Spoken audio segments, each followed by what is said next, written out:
right, everybody, it's Miss Jill here again, coming to you from my house.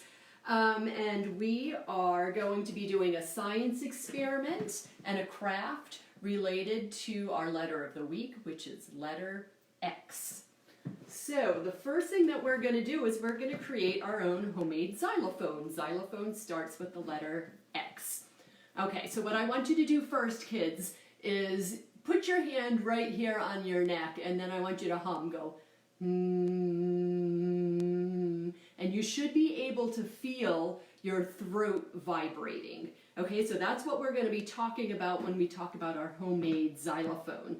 But in the xylophone here, we're going to be talking about the vibrating of the glass. Instead of the vibrating of our throats, it's the vibrating of our glasses. Now, when we hit the side of the glass, the spoon vibrates, or the glass vibrates. And when we add water to the glass, the water acts as a dampener, which means it makes the vibrations slow down. So when things vibrate really, really fast, they're at a higher pitch. And when they vibrate slower, they get to be a lower pitch. Okay, so with our musical water glasses, Miss Jill's going to start with the song because I have these all prepared. So let's see if you can tell me what song this is.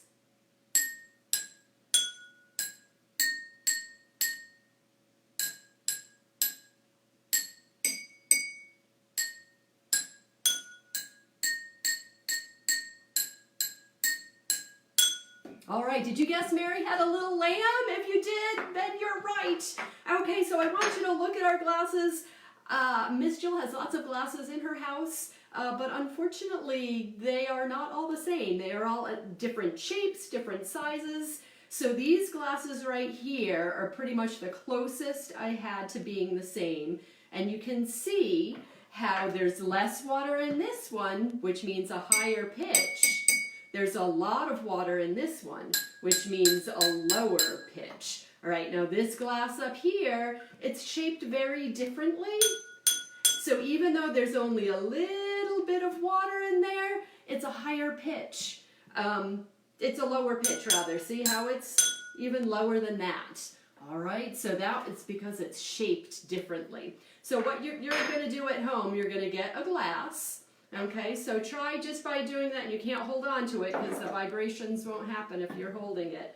Have your metal spoon and see what it sounds like without water. See how high that is? Okay, and I'm going to add a little bit of water. Oh, it still sounds high. We're going to have to put more water in.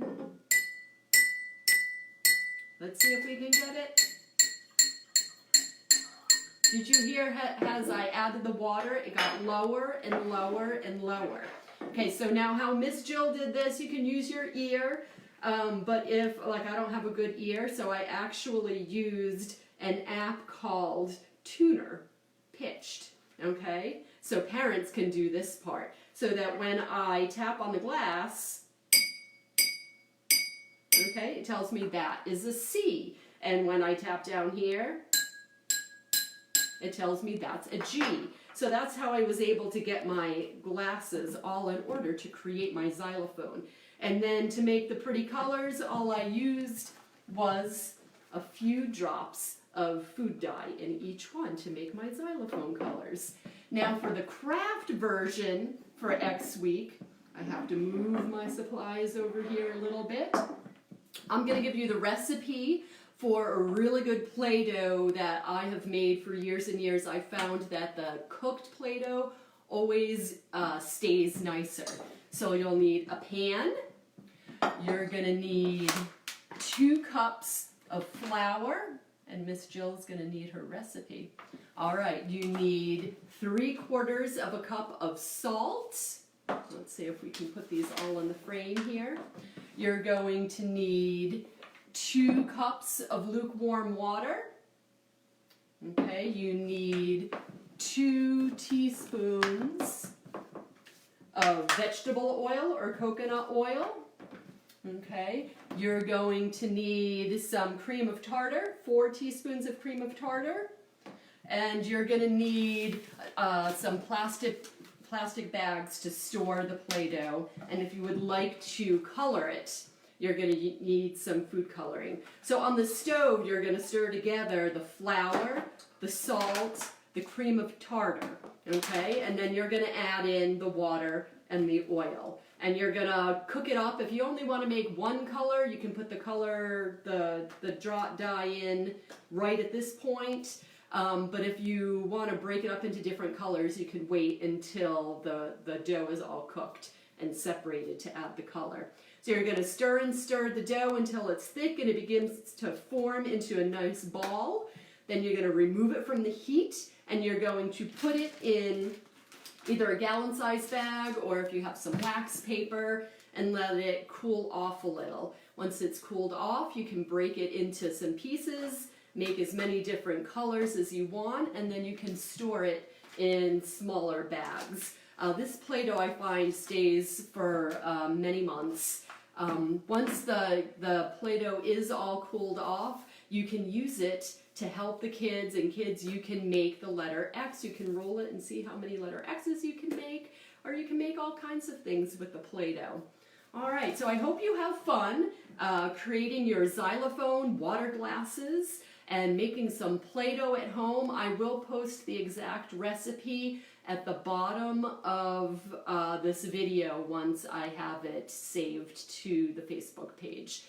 If you have any questions, let me know. If there's any crafts or science experiments you would like to see next week, let me know. I'd be glad to do them. I'm trying to do things that people have right at home, so there's no going to the store involved at all.